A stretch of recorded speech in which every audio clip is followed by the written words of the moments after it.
Welcome to Start It In. I'm here today with Scoutzie, and I have Kirill and Jennifer here, and this is actually super exciting because I know these people from our startup experience going through Y Combinator. I actually was in the same batch as them, so it's nice to have some familiar faces with us here today.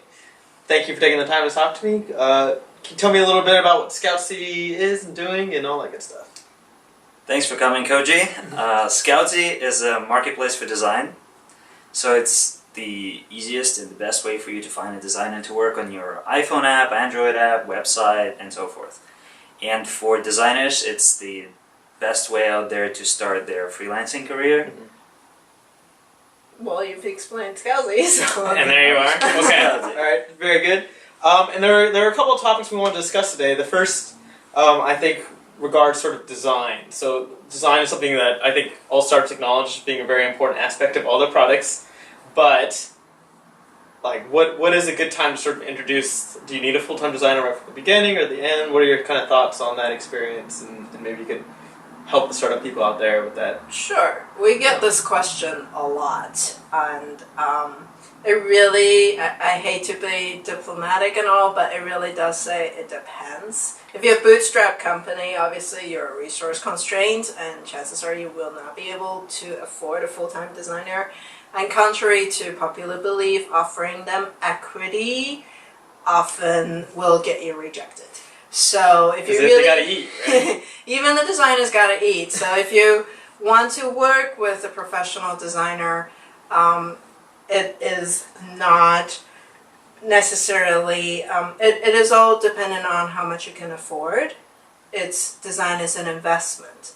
What we do recommend, and completely not biased at all, is you are able to tap into better skilled and better talented designers if you're focused more on getting what you need design done instead of finding the talent that would fit with your company. For example, a great designer may not be the person you actually want to work with on a full-time basis, and that's when we think, you know, if you know you need to just make your website pop, for example, it's a lot easier, faster, and in many ways much more affordable to get a professional designer come in, get the job done, and complete it, get out, and you can continue forward to make the incremental changes as you see fit.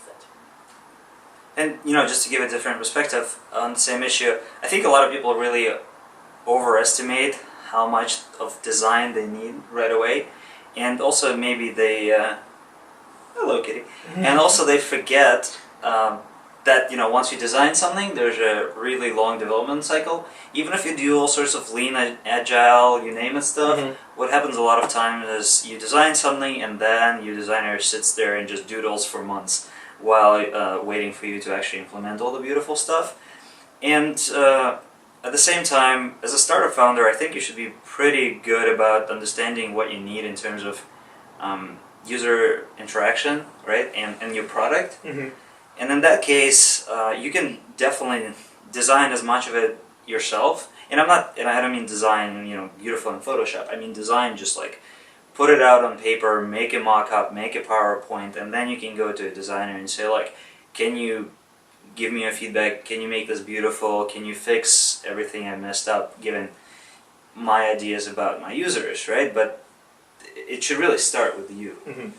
So when a startup is just starting out, like, at what stage should they start thinking about bringing a designer into the fold? Like, how far along, you know, do you want to do it at the very beginning or after you've already launched with a minimum viable product, or where do you think? Let me talk about the most economical way to get the biggest bang out of your money, bang out of your buck. Take if you're making a site, making an app, make it into a working prototype.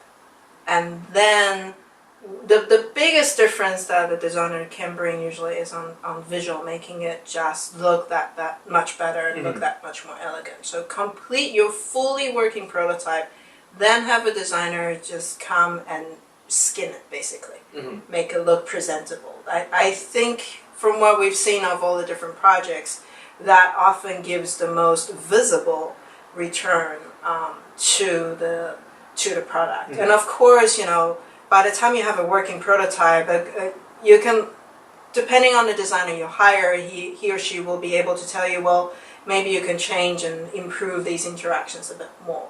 The reason why I say this is it takes a lot of exploration before you actually get to a working prototype. Mm-hmm. And I think a lot of people underestimate that. And they think, oh, I'll just get a designer and he'll just come in and build a prototype for me. But then the prototype have to be built according to what you want made. So then you spend a lot of iterations with the designer going back and forth, back and forth, back and forth on exploring the idea.